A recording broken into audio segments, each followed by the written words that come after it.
तक उसे पूर्ण स्वतंत्र नहीं माना जाता।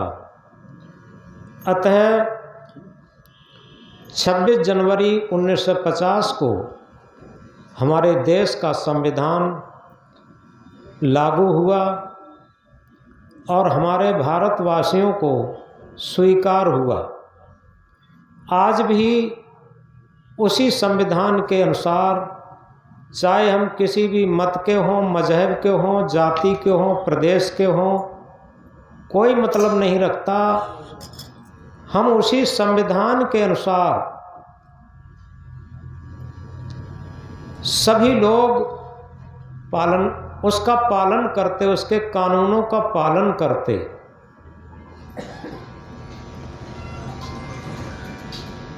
देश की स्वतंत्रता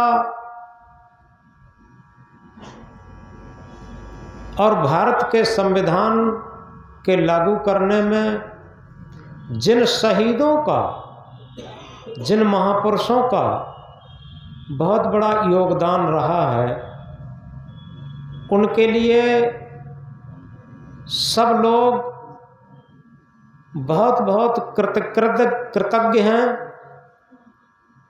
क्योंकि आज हम उनके प्रति कृतज्ञता प्रकट करते हुए और उनके पथ पर चलने का संकल्प ही ले सकते। तो आज ये 26 जनवरी गणतंत्र दिवस एक संकल्प दिवस के रूप में भी मनाया जाए। हम ये न समझें कि लिखी लिखाई, पढ़ी पढ़ाई, सुनी सुनाई बातों को कह देना ही गणतंत्र दिवस हो गया। अगर यही बातें वो लोग कहते जो शहीद हुए थे, वो वीर और वीरांगनाएं कर्तव्य पथ पर चल कर के अंग्रेजों की गुलामी से त्रस्त होकर के और अपने अंदर एक क्रांति लाए थे। यथार्थ में क्या हमारे अंदर भी कोई क्रांति है? दिनों दिन हम पश्चिमी संस्कृति के गुलाम बनते चले जा रहे, अपनी स्वदेशी संस्कृत और सभ्यता भुला रहे हैं। ये गुलामी का लक्षण है। हमें चाहिए कि हमारे देश की जो संस्कृति है, सभ्यता है, रीति रिवाज है, पहनाव ओढ़ाव है, उसी पहनाव ओढ़ाव में हम अपनी गरिमा माने। जो पिछले प्रधानमंत्री मनमोहन सिंह थी, उनके समय की एक घटना है। उनकी पत्नी थी, बहुत सादा ड्रेस में रहती थी और एक बहुत बड़ा फंक्शन हो रहा था। उसमें देश के बड़े नेता, अधिकारी सब लोग जुड़े थे। एक महिला जो कि बहुत सजी धजी थी और बहुत अपने को ऊंचा मानती थी, वो मनमोहन सिंह की पत्नी के पास पहुंची तो प्रधानमंत्री मनमोहन सिंह की पत्नी ने उनसे पूछा कि आपके पति क्या करते हैं? तो उन महिला ने कहा कि हमारे पति आपको नहीं मालूम, हमारे पति IAS अफसर हैं, ये कहा, और मैं उनकी पत्नी हूं। तो मनमोहन सिंह की, प्रधानमंत्री की पत्नी ने कहा, ठीक है, आपके पति बहुत बड़े अफसर हैं। उस महिला ने उन मनमोहन सिंह जी प्रधानमंत्री की पत्नी से पूछा, जो बिल्कुल सादा ड्रेस में थी, कि आपके पति क्या करते हैं? तो उन्होंने कहा कि मेरे पति भारत सरकार के कार्यालय में काम करते हैं। क्या कहा? कि मेरे पति भारत सरकार के कार्यालय में काम करते हैं। तो उस IAS अफसर की पत्नी ने पूछा, कार्यालय में क्या करते हैं? क्या कोई बाबू हैं कि नहीं? क्या कोई सलाहकार हैं कि नहीं? क्या कोई प्रवक्ता हैं कि नहीं? एकदम झल्ला करके बोली, फिर तुम्हारे पति उस कार्यालय में क्या करते हैं? ऐसे बोली झल्ला के, अहंकार में। तो प्रधानमंत्री मनमोहन सिंह की पत्नी बड़ी सादगी में बोली कि मेरे पति इस समय भारत सरकार के कार्यालय में प्रधानमंत्री पद पर आसीन है। और जैसे ही कहा कि प्रधानमंत्री पद पर आसीन है, वो महिला एकदम पानी पानी हो गई और झुक कर के प्रणाम करती है और अपने गलती की माफी मांगती है। तो इस तरीके से सबसे बड़ी चीज ये है कि हम क्यों भूल जाते हैं, हमारे देश की गरिमा सादा जीवन और उच्च विचार में है। High thinking simple living and high thinking में है, सादा जीवन और उच्च विचार। तो इसलिए सादा खाओ, सादा पहनो, आफत न सिर पर आएगी, 4 दिन की जिंदगी आराम से कट जाएगी। यदि आज हम संकल्प दिवस के रूप में इस बात को अपने जीवन में उतारते हैं तो समझो हमारा 26 जनवरी गणतंत्र दिवस मनाना सार्थक होगा, क्योंकि हमारे रहन सहन का, हमारे हाव भाव का, हमारे पहनाव उड़ाव का प्रभाव हमारे जो होनहार पीढ़ी है, भारत की कर्णधार पीढ़ी है, बच्चों पर भी पड़ता। हमारे बच्चे हमारी नकल करते हैं, तो सबसे पहले हम क्यों चाहते हैं कि हमारे बच्चे सादा रहें, दुर्व्यसन से रहित रहें, और सबसे बड़ी बात कि माता पिता की सेवा करें, बड़े बुजुर्गों की आदर करें। क्या विचार करके देखें, हम अपने माता पिता की सेवा करते हैं, हम अपने बड़े बुजुर्गों की सेवा करते हैं, हम अपने सास ससुर की सेवा करते हैं, हम अपने संत गुरु की सेवा करते हैं। ये विचारणीय सब्जेक्ट है, एक विहंगम दृष्टि से देखने का सब्जेक्ट है, क्योंकि कर्तव्य रूपी वृक्ष पर अधिकार रूपी फल आते हैं। चाहत सुख दुख संग न छाड़ा, हम चाहते तो सुख हैं लेकिन दुख का साथ भी नहीं छोड़ते। तो इसलिए सबसे बड़ी बात यह है कि आज स्वतंत्र भारत में बैठ करके 75वें गणतंत्र दिवस को मना रहे हैं, इसका जो मुख्य श्रेय है इन माताओं को है। आप लोगों को लगेगा कि माताओं को क्यों है? क्योंकि ये माताएं ही उन वीर सपूतों को जन्म दी हैं, जिन वीर सपूतों ने, वीर शहीदों ने, वीर वीरांगनाओं ने हमारे देश को, अपने को शहीद होकर के और स्वतंत्रता दिलवाई। इन माताओं को ही श्रेय है, क्योंकि माताओं के संस्कार के ऊपर ही बच्चों के संस्कार होते हैं। माता हमारी प्रथम पाठशाला होती है। इसलिए एक जगह कहा है, देवियां देश की जाग जाएं अगर, देवियां देश की जाग जाएं अगर, युग स्वयं ही बदलता चला जाएगा। पत्नियां सादगी साध जाएं अगर, पति स्वयं ही बदलता चला जाएगा। देवियां देश की जाग जाएं अगर, युग स्वयं ही बदलता चला जाएगा। भारतवर्ष की माताएं, भारतवर्ष की बेटियां, भारतवर्ष की देवियां अगर जाग जाती हैं तो निश्चित समझो जो आज होनहार संतानें हैं उनमें भारत की संस्कृति और सभ्यता रग रग में समा जाएगी। वो विदेशी संस्कृति और सभ्यता की तरफ ललचाएंगे नहीं। तो इसलिए आज एक संकल्प दिवस है। ये माताओं से निवेदन है, बहनों से निवेदन है कि वे सबसे आज संकल्प दिवस के रूप में मनाएं, अपने जीवन को सादा जीवन और उच्च विचार में रखें।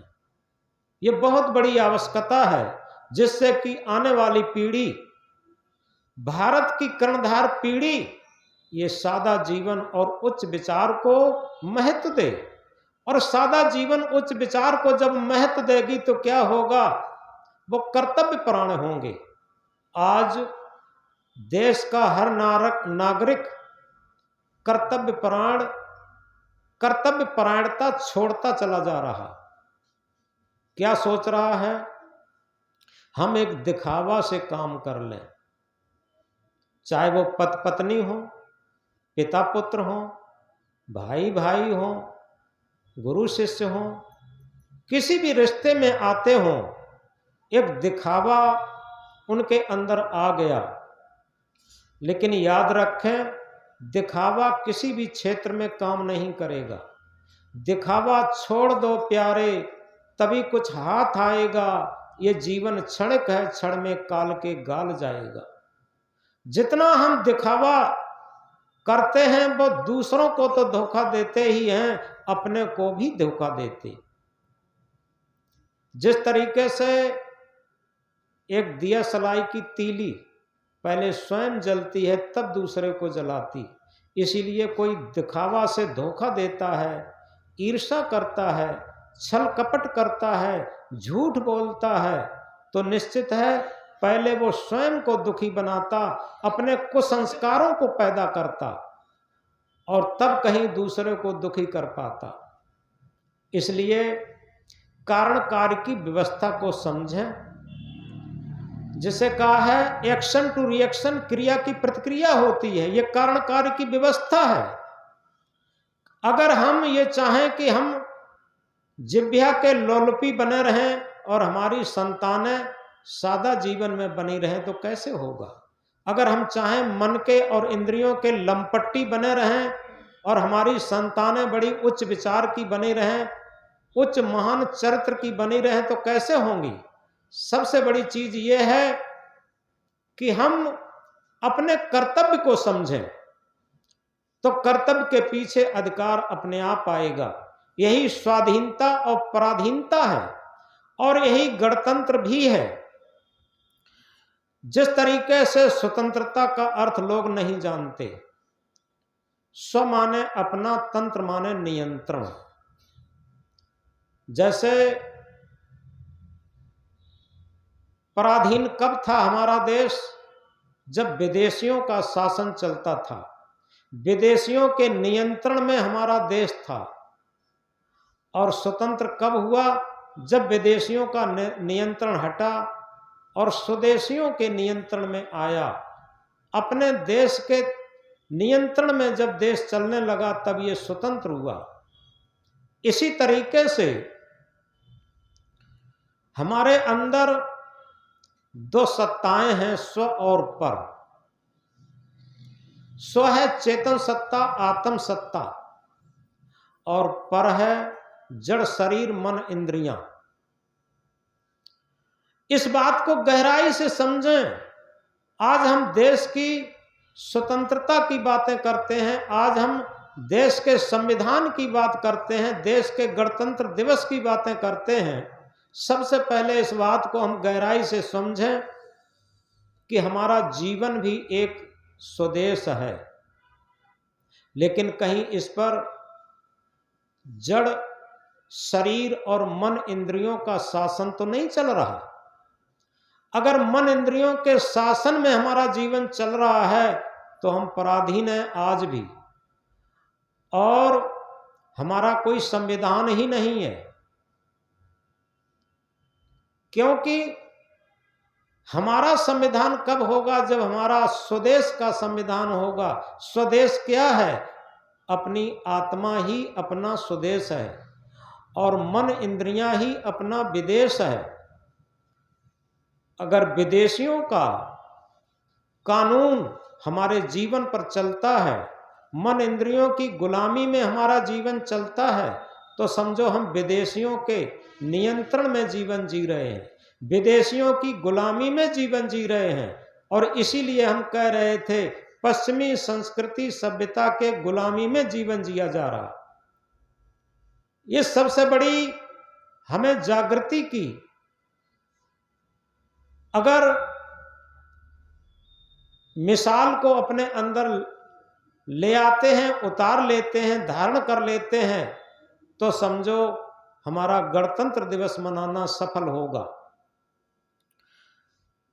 जब हमारा स्वयं का संविधान होगा, स्वदेश का संविधान होगा, आत्मा रूपी सत्य स्वदेश का संविधान क्या है?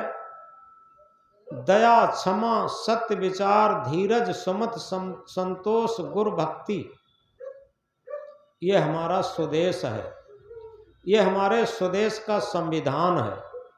और विदेश का संविधान क्या है? काम, क्रोध, लोभ, मोह, अहंकार। ये 5 तत्व के 5 विषय शब्द, स्पर्श, रूप, रस, गंध और काम, क्रोध, लोभ, मोह, अहंकार, ये विदेशियों का संविधान है। अब हम समझ सकते हैं विदेशियों के संविधान के अनुरूप चल रहे हैं या स्वदेश के संविधान के अनुकूल चल रहे हैं। ये हमारे जीवन की परीक्षा है। यथार्थ में हम लोग क्या करते हैं? बड़ी बड़ी बातें तो जानते हैं, लेकिन उन्हें अपने जीवन में उतारना नहीं जानते। ज्ञान वो नहीं है जो हमने पोथियों से रट लिया है। सदगुरु कबीर साहब इंकलाब करके कहते हैं, पोथी पढ़ पढ़ जग मुआ, पंडित भया न कोय, 2.5 आखर प्रेम का पढ़े सु पंडित हो। पोथी पढ़ पढ़ के संसार मर गया। आज स्वतंत्रता दिवस पर भी यही तो हो रहा। हम शहीदों के गुणगान करते हैं, अच्छी बात है।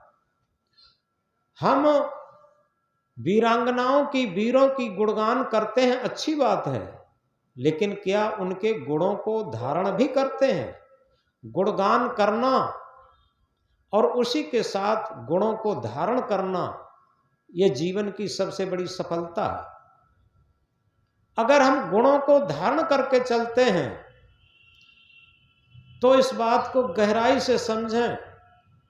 एक लड़का विद्यार्थी जीवन में था और माँ उससे कह रही थी, बेटा तू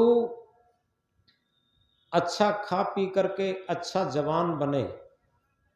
तो लड़के ने कहा था, माँ मुझसे न खाने की न पीने की बात कर, माँ मुझसे न खाने की न पीने की बात कर, दुनिया में मर्दों की तरह जीने की बात कर।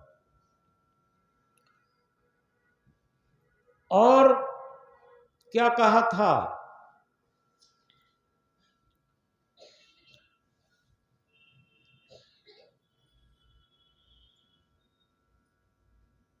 मात भारत तू होवे निराशा नहीं, मात भारत तू होवे निराशा नहीं, जान तुझ पर ही कुर्बान कर जाएंगे, जान तुझ पर ही कुर्बान कर जाएंगे। मतलब उसका कहना था कि ऐ मात भारत, तू कतई निराशा मत हो और तेरे ऊपर ही जान कुर्बान कर जाएंगे। तो इसलिए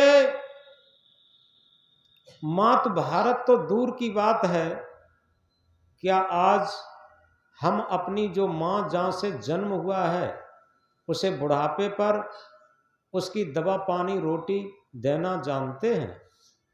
पिता क्या उन्हें दवा पानी रोटी देना जानते हैं?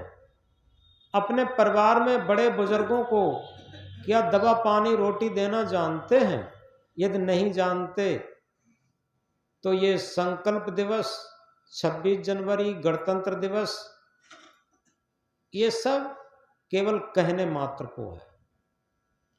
हम इस बात को समझें, जब अपनी माँ जहाँ से जन्म हुआ, जिसने मुझे दूध पिलाया, जिसने रोटी खिलाई, वो कहते हैं पुत्र कुपुत्र भले हो जाए, मान कुमाता होती, पुत्र सदा सूखे में रखकर स्वयं गीले में सोती। माँ पूत कपूत भले हो जाए, लेकिन माँ कुमाता नहीं होती। क्या उस माँ के लिए हमारे पास उसकी सेवा के लिए, उसकी बात मानने के लिए, उसकी बुढ़ापे के लिए हम कुछ कर पा रहे हैं?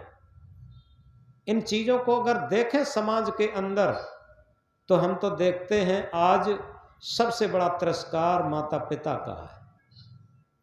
चाहे वो कितने भी पैसे वाले हों, कितने बड़े अधिकारी रहे हों, कुछ भी हों। अभी अभी कुछ दिनों पहले एक परिवार में हमारा जाना हुआ। वो फर्रुखाबाद जिला में गांव पड़ता है। उस गांव में जो सबसे बड़े बूढ़े सदस्य थे, उनकी उम्र करीब 100 वर्ष की थी और आज भी अपने आप वो चलते फिरते हैं और बड़े प्रसन्न रहते हैं। जैसे ही हम पहुंचे एकदम खुशी से झुके, साहिबंदगी किए और ये कहा कि गुरुजी, जैसे ही मैंने सुना कि आप आ रहे हैं, हमें बड़ी प्रसन्नता हुई।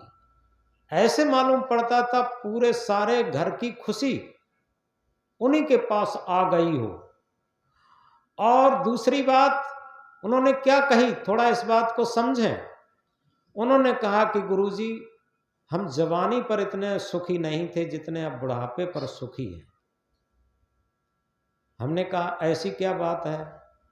तो उन्होंने कहा देखो, सबसे पहली बात यह है कि हमारे 3 लड़के हैं, तीनों बहुएं बड़े प्रेम से रहती हैं और तीनों लड़कों के जो नाती नता हैं, लड़के हैं, वो कोई भी दुर्व्यसन प्रयोग नहीं करते, सब पढ़ते लिखते हैं और सब बड़े प्रेम से रहते।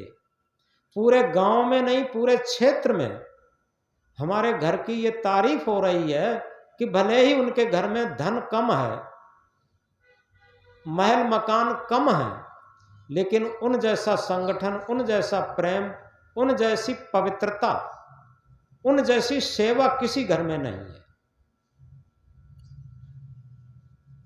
और तीसरी बात एक कही जो सबसे मोस्ट इंपॉर्टेंट है, वो ये कही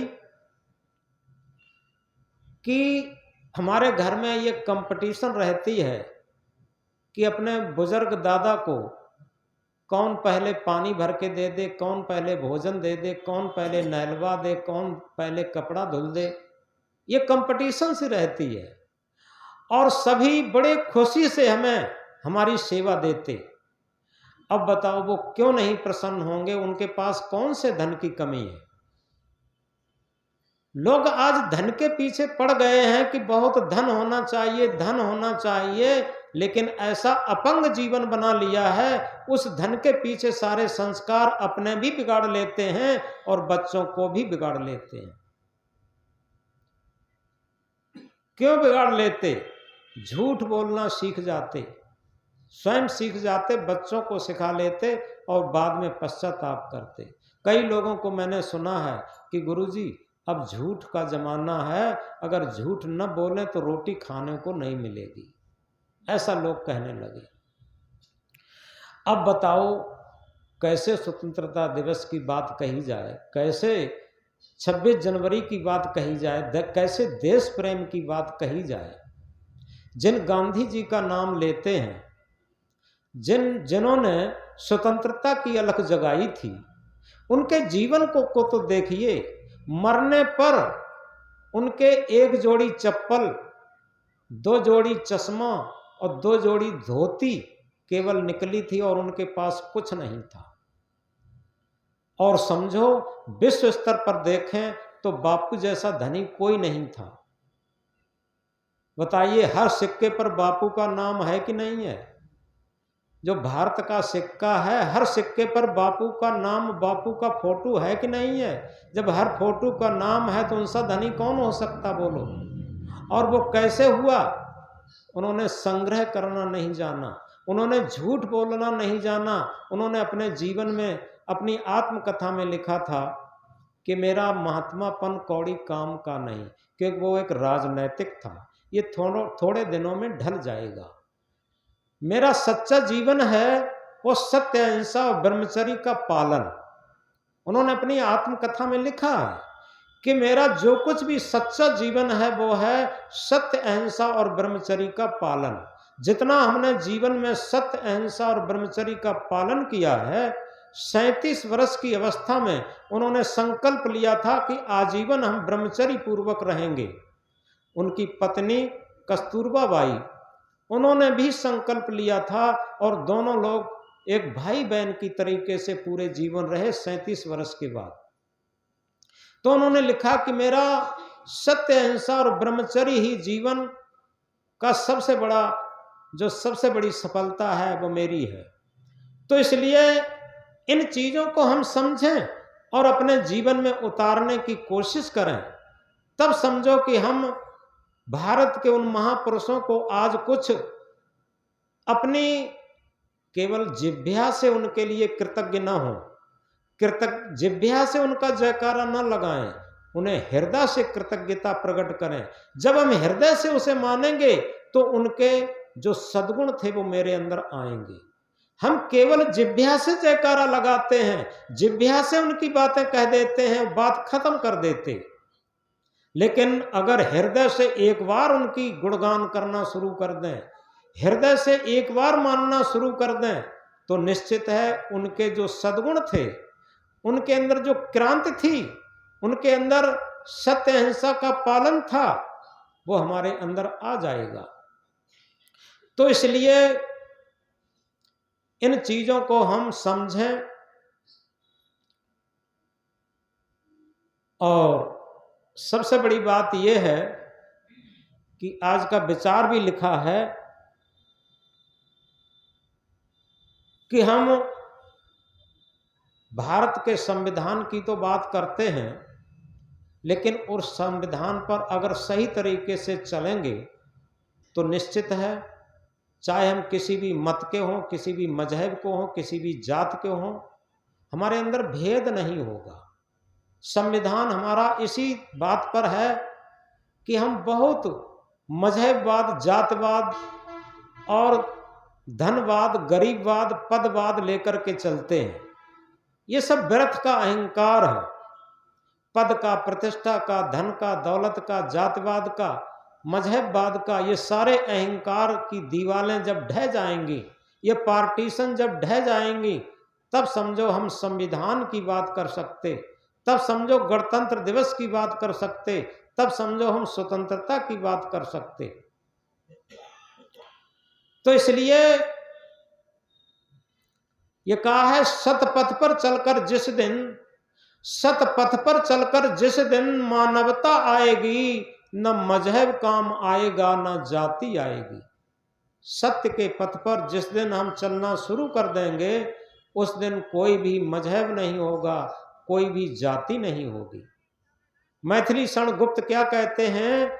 आचार में यदि भेद हो पर प्रेम हो व्यवहार में, आचार में यदि भेद हो पर प्रेम हो व्यवहार में, देखें न फिर कौन सा सुख मिलता न इस संसार में। आज क्या है, धर्म की चर्चा भी लोग करते हैं तो दूसरे मजहब वालों की खिलाफत करना ही धर्म की चर्चा मान लेते हैं। भारत विभिन्न धर्मों का, विभिन्न मजहबों का देश है, लेकिन मैथिली क्षण गुप्त जी की भाषा से अगर समझें, आचार विचार, पूजा पाठ में, प्रार्थना की पद्धति में हमारा अंतर हो सकता, कोई बात नहीं, लेकिन आत्मीयता का प्रेम हो, हृदय का प्रेम हो। आचार में यदि भेद हो पर प्रेम हो व्यवहार में, देखें न फिर कौन सा सुख मिलता न इस संसार में। लेकिन प्रेम तो हम समझते हैं कि परिवार में ही नहीं रहा, प्रेम तो हम समझते हैं पति पत्नी में ही नहीं रहा। आज आप देखते हैं पति पत्नी में ही प्रेम नहीं है, और उसका मेन कारण समझें प्रेम। इससे पहले एक बात कहूं, बात तो काल्पनिक है लेकिन बात समझने के लिए है। एक दिन अंधकार ब्रह्मा के पास गया। ये पौराणिक कथा की एक कल्पना की कथा है। अंधकार ब्रह्मा के पास गया, ये कहा कि ब्रह्मा जी, आपकी सृष्टि में हम बहुत दुखी हैं। ब्रह्मा जी ने कहा क्यों? कि ऐसा है, सृष्टि में सबको जीने का अधिकार है, लेकिन सूरज हमारे ऐसे पीछे पड़ गया है, सूरज हमारे ऐसे पीछे पड़ गया है कि वो हमें देखना ही नहीं चाहता और हमें कहीं रुकने ही नहीं देता। हम रात दिन भागते ही रहते, हम रात दिन भागते ही रहते। कहीं भारत में रहते तो जैसे ही भारत में रहते सूरज भारत में आ जाता, हमें अमेरिका भागना पड़ता, अमेरिका में जाते तब तक वो अमेरिका में पहुंच जाता, हमें भारत में आना पड़ता। तो हम रात दिन भागते ही रहते। इसे सूरज से कह दो हमारे पीछे क्यों पड़ा है। तो ब्रह्मा ने कहा ठीक है, जैसे ही सूरज आएंगे उन्हें हम समझाएंगे अंधकार के पीछे क्यों पड़ गए।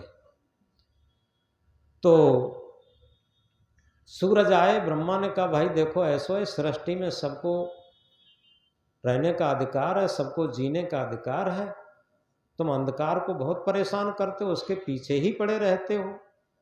सूरज ने कहा कैसी बातें आप करते हो, हमारा अंधकार का कभी मेल मुलाकात ही नहीं हुई है, हम कैसे पीछे पड़े रहते। आज तक अंधकार हमें मिला ही नहीं है और हमें अंधकार से कोई दुश्मनी भी नहीं है।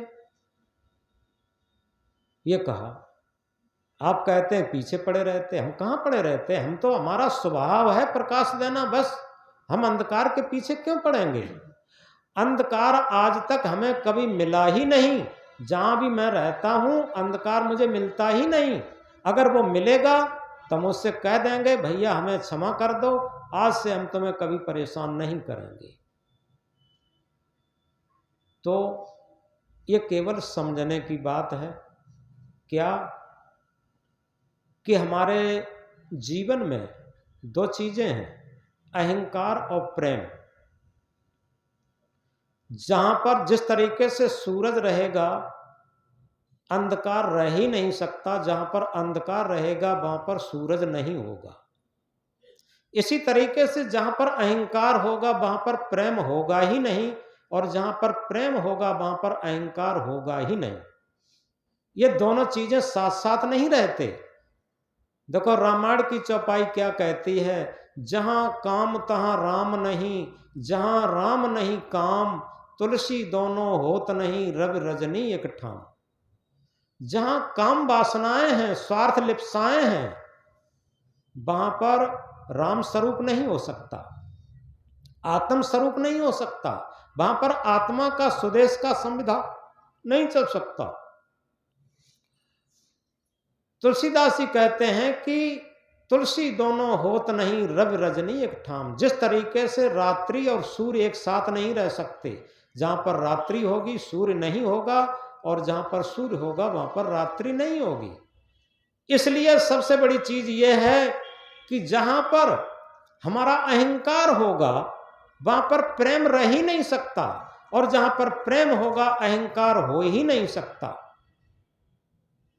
अब समझो कि आज संकल्प दिवस के रूप में हम क्या मनाएं। अहंकारी जानते हैं रावण को, रावण अहंकारी था, और क्यों था बताते हैं, उसकी सोने की लंका थी। सोने की न हो लेकिन प्रचुर मात्रा में सोना था, धन दौलत था, पद प्रतिष्ठा थी, और इसी का अहंकार होता है। और उसके पास आत्मीयता नाम की चीज नहीं थी, न पत्नी से बनती थी, न भाई भाई से बनती थी, किसी से नहीं बनती थी। इसी तरीके से दुर्योधन, देखो पांडव और कौरव भाई भाई थे, लेकिन क्या था, ईर्षा हो गई थी, और वह ईर्षा बढ़ते बढ़ते यहां तक पहुंच गई जब कृष्ण शांत दूत बनकर के दुर्योधन के पास गए और ये कहा कि 5 गांव केवल तुम पांडवों को दे दो, तुम शासन करो। तो दुर्योधन ने अहंकार में क्या था, क्या कहा, बिना लड़े सुई के नोक के बराबर नहीं दे सकते। तो उस अहंकार के बदले में क्या हुआ, सर्वनाश हुआ। याद रखें, इसी तरीके से अगर हम अपने अंदर अहंकार को पाले रहेंगे कि हम बहुत बड़े ज्ञानी हैं, हम भजन गाना जानते हैं, हम प्रवचन करना जानते हैं, हमारे बहुत शिष्य हैं, हमारे बहुत फॉलोवर हैं, लाखों फॉलोवर हैं व्हाट्सएप पर, मोबाइल पर। ये सब अहंकार है, कुछ नहीं। इस बात को समझें, दुनिया में सबसे बड़ा फॉलोवर वो समझें क्या हमारा मन हमारी आत्मा की बात को मानता है। ये विश्व का सबसे बड़ा फॉलोवर हो गया, जिसका मन अपनी आत्मा की बात को मान के चलता है, अपनी आत्मा के संविधान को मान के चलता है, दुनिया में उसका सबसे बड़ा प्रकाश हो गया। दुनिया में वो सबसे बड़ा ज्ञानी हो गया और दुनिया में सबसे बड़ा गुरु हो गया। इस बात को गहराई से समझ लें। और यही स्वतंत्रता दिवस मनाना है, यही गणतंत्र दिवस मनाना है कि हमारी आत्मा की बात को मान करके हमारा मन चले। ये मन रूपी शिष्य आत्मा रूपी गुरु की बात को मान के चले, और ये मन आत्मा की बात को मान के चलता है तो निश्चित समझो स्वदेश का जो संविधान है, आत्म देश का संविधान है, वो हमारे जीवन पर लागू है, चल रहा। तो इसलिए ये कहा है, भरा नहीं जो भावों से, भरा नहीं जो भावों से, बहती जिसमें रसधार नहीं, वो हृदय नहीं वो पत्थर है जिसमें स्वदेश का प्यार नहीं। भरा नहीं जो भावों से, बहती जिसमें रसधार नहीं। अब जिसमें रसधार कहां से आएगी? जब तक आत्मीयता नहीं है, जब तक आत्मा का प्रेम नहीं है, हृदय का प्रेम नहीं है, तब तक रसधार कहां से आई? वहां तो स्वार्थ धार है, रेगिस्तान है, सूखा रेगिस्तान, क्योंकि स्वार्थ में उसका जीवन चल रहा है। रसधार तो उसी के अंदर होगी जिसका परमार्थ में जीवन चलता होगा। तो इसलिए हम इन चीजों को समझते हुए एक महत्वपूर्ण बात समझें। जीवन नभ में सुख दुख के बादल आते जाते हैं, जीवन के नभ में सुख दुख के बादल आते जाते हैं। है जीवन धन्य उन्हीं का जो मन पर नहीं लाते हैं। क्या होता है? जरा सा दुख आया दुखी हो गए, जरा सा सुख आया सुखी हो गए। जो सुख में इठलाते नहीं वो दुख में बिलखाते नहीं। याद रखें, जो सुख में बहुत सुख मनाते, बड़े मगन रहते, बहुत इठलाते हैं, बहुत अहंकार में रहते, उन्हीं के लिए दुख की खाई बहुत आती। जो सुख में इठलाते नहीं उन्हें दुख में बिलखाना नहीं पड़ता। जो सुख दुख में उलझा है वो जीवन पथ से हार गया। जो सुख दुख में उलझा है वो जीवन पथ से हार गया। जिसको सुख दुख झूठे हैं वो भव से पार गया। यथार्थ में आप लोगों को लगता होगा, अगर इसे आत्मा के तल पर, हृदय के तल पर तौलें तो सुख और दुख दोनों झूठे हैं। आप बचपन से लेकर के देखें, बच्चे को जब खिलौना मिल जाता है तो खिलौने में बहुत सुखी हो जाता। कुछ क्षण के बाद जब थोड़ा बड़ा होता था, खिलौना उसके लिए कोई सुख नहीं दे पाता, खिलौने को छोड़ देता। तब क्या होता है? मित्र उसे सुखी लगते, और कुछ जब उसकी शादी ब्याह हो जाते तो मित्र कोई मतलब नहीं रखते, फिर पत्नी ही उसे सुख महसूस होने लगते। और जहां दो एक बच्चे हुए फिर पत्नी भी आपस में जहर दिखने लगते। और जब बच्चे हो जाते हैं तो बच्चे सुख महसूस होने लगते, और वही बच्चे जब पढ़ लिख करके जब उनकी शादी हो जाती है वही बच्चे दुख रूप दिखाई देने लगते। और जो हमारा शरीर बड़ा सुखी मालूम पड़ता जवानी पर, और वही जब बुढ़ापा आ जाता है तब वही शरीर ही बड़ा दुख रूप महसूस होने लगता। बताओ, अब पूरे जीवन में आप याद करिए कि जो सुख महसूस होता था और बाद में वही दुख महसूस होने लगा, तो सुख दुख का कोई ओरिजिनल स्वरूप ही नहीं है। अगर हम आत्मा के तल पर चलते हैं तो ये सुख दुख बहुत दूर की बात रह जाते हैं। इसीलिए कहा, इस जीवन दरिया के, इस जीवन दरिया के सुख दुख दो किनारे हैं, सुख भी तो हमारे हैं, दुख भी तो हमारे हैं। इस जीवन दरिया के सुख दुख दो किनारे हैं, सुख भी तो हमारे हैं, दुख भी तो हमारे हैं। कभी सुख है कभी दुख है, कभी सुख है कभी दुख है, इसी का नाम जीवन है, इसी का तो नाम जीवन है, और क्या है। और अगर शहीदों के जीवन को देखिए तो सुख दुख से पार होकर के और भारत माता की स्वतंत्रता के प्रेम में उन्होंने अपने जीवन को निसार कर दिया था। इसी तरीके से एक मां सुख दुख से दूर रह करके और एक बच्चे की परवरिश में सुख दुख न मानते हुए उसकी टट्टी पेशाब से लेकर के क्या क्या साफ नहीं करती और कभी सुखी दुखी नहीं होती और उसकी परवरिश करती। इसी तरीके से मेरा हृदय मां की तरीके से अगर हो जाए परमार्थी, तो निश्चित है हम सुख दुख से पार होकर के और एक आनंद का जीवन जी सकते हैं, एक शांति का जीवन जी सकते हैं, और कहना चाहिए अपने कर्तव्य पथ का जीवन जी सकते हैं। जो सच्चे हृदय से अपने कर्तव्य पथ को समझ करके निष्काम कर्म करता हुआ कर्तव्य पथ पर चलता है, उसके लिए सुख दुख छोटे हो जाते हैं। और तभी तो इन भारत माता की वीर संतानों ने अपने कर्तव्य समझा कि भारत की गुलामी, भारत माता की गुलामी की बेड़ी की जंजीरों को तोड़ करके फेंकेंगे और स्वतंत्रता लाएंगे। उनके लिए सुख दुख कोई मालूम ही नहीं पड़ा पूरे जीवन में। अगर महापुरुषों के जीवन को देखिए, मीरा को कितने कष्ट दिए गए, लेकिन मीरा के जीवन में मीरा हमेशा अपने भजनों को गुनगुनाती रही और थिरकती रही, नाचती रही पूरे जीवन। क्या उसे सुख दुख नहीं आए? ध्रुव को देखिए कितने कष्ट उठाने पड़े, प्रहलाद को देखिए कितने कष्ट उठाने पड़े, भगवान बुद्ध को देखिए कितने कष्ट उठाने पड़े, डॉक्टर अम्बेडकर को देखिए कितने कष्ट उठाने पड़े, और इसी तरीके से सदगुरु कबीर साहब को देखिए कितने कष्ट उठाने पड़े। जिन महापुरुषों को आज हम मानते हैं, ईसा मसीह को देखिए, वो क्रूस पर लटकाए गए और क्या कहते हैं कि भगवान प्रभु इन्हें क्षमा कर देना, ये लोग नहीं जानते हम क्या कर रहे। क्रूस पर लटका दिए गए।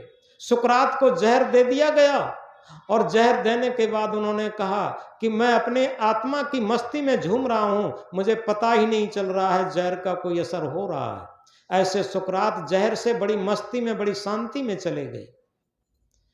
तो जिन महापुरुषों को हम याद करते हैं, जिन देशभक्तों को आज हम याद करते हैं, उनके जीवन में देखो उन्होंने सुख दुख को अलग हटा के रख दिया था। परम आनंद, परम मस्ती, परम शांति में जीवन जी रहे थे और अपने सबसे बड़ी कर्तव्य पथ पर अपने चल रहे थे। तो इसलिए इंसान को इंसानियत की तरह, इंसान को इंसानियत की तराजू से तौलिए, इंसान को इंसानियत की तराजू से तौलिए, दो शब्द ही सही मगर प्यार से बोलिए। इंसान को इंसानियत की तराजू से तौलिए, इंसान को किसी गरीब अमीर से मत तौलिए, इंसान को कभी जात पात से मत तौलिए, इंसान को कभी मत मजहब से मत तौलिए, इंसान को कभी गोरे काले से मत तौलिए, इंसान को इंसानियत से तौलिए।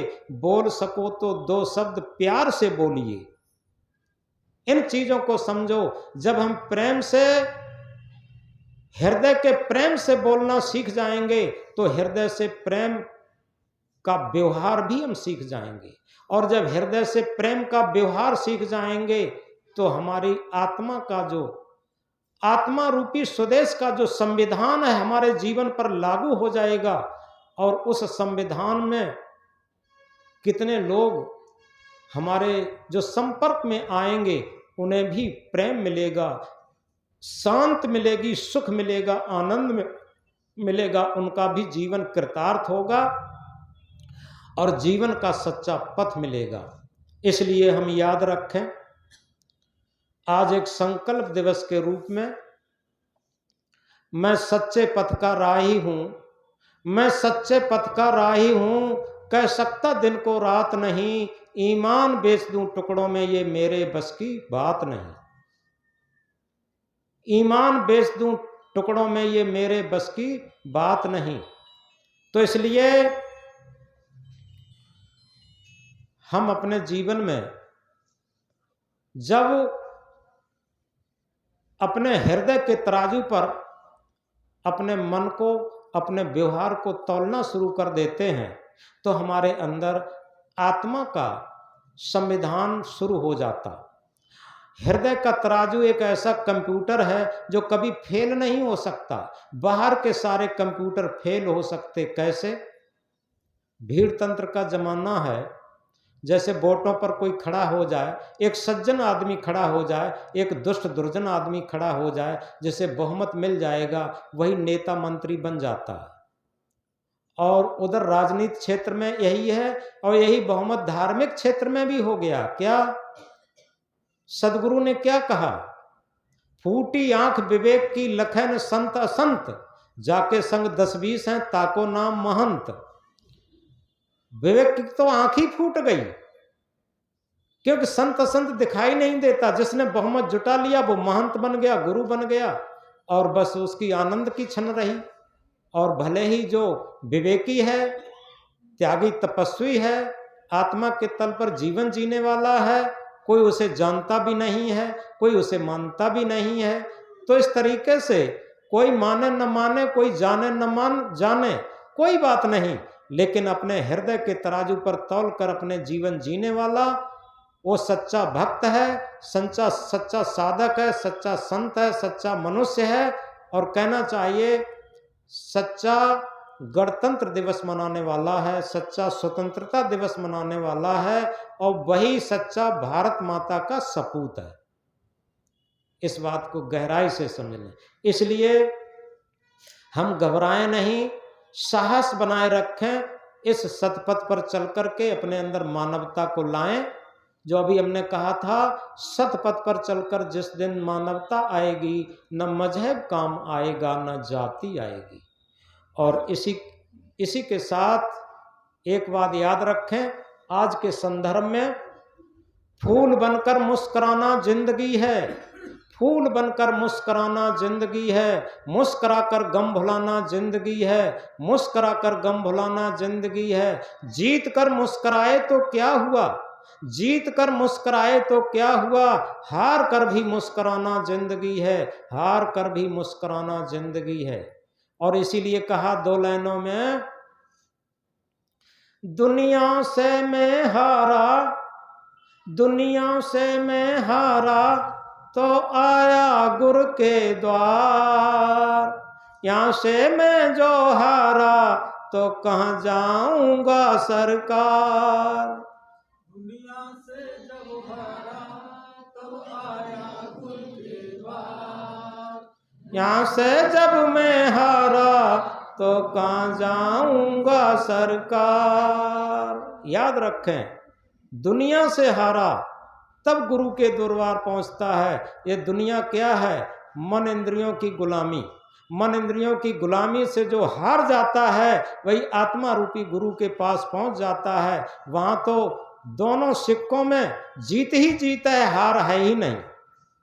याद रखें, धर्म के 2 पहलू हैं और दोनों पहलुओं में अशोक की लाट होती है। अशोक कहते हैं आ माने नहीं, शोक माने शोक चिंता। जिस तरीके से कोई सिक्का होता है उसकी तरफ एक ही तरफ अशोक की लाट होती है। अब मेरे पास रहा नहीं, कहीं खो गया, मेरे पास एक ऐसा सिक्का था उसके दोनों तरफ अशोक की लाट थी। और इसी तरीके से जो धर्म का सिक्का है, भक्ति का, धर्म मजहब को नहीं कहते, धर्म कहते हैं ह्यूमैनिटी को, मानवता को। जिस तरीके से पानी का धर्म शीतलता, अग्नि का धर्म उष्णता, पृथ्वी का धर्म कठोरता, इसी तरीके से मानव का धर्म मानवता। Humanity is the only religion. मानवता ही केवल धर्म है। मानवता के दोनों पहलुओं पर अशोक की लाट है। आ माने नहीं, शोक माने शोक, चिंता, जो दोनों पहलू चिंता रहित हैं। सुख भी चिंता रहित, दुख भी चिंता रहित। याद रखें, दोनों पहलू, और दोनों पहलू आएंगे जाएंगे, दोनों पहलू आएंगे जाएंगे, दुख भी चिंता रहित और सुख भी चिंता रहित, टेंशन फ्री। तो इसलिए दोनों पहलू पर चिंता रहित है, अशोक की लाट है, याद रखिए।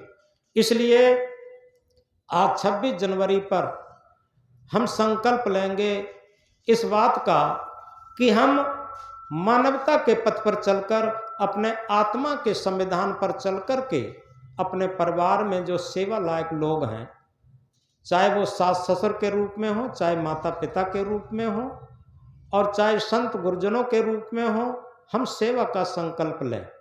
हम उन्हें हृदय से मानने का संकल्प लें।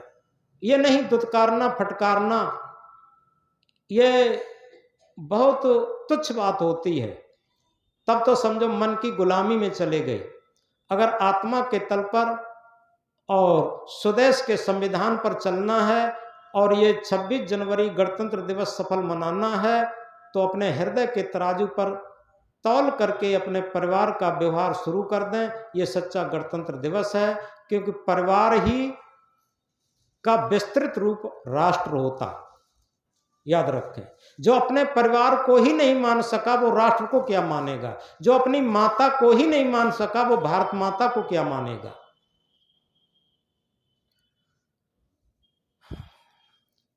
बोलो भारत माता की, भारत माता की। 26 जनवरी, 26 जनवरी, 26 जनवरी। बोलो भारत माता की, भारत माता की। चलो, आज हम उन शहीदों की थोड़ी आरती कर लें।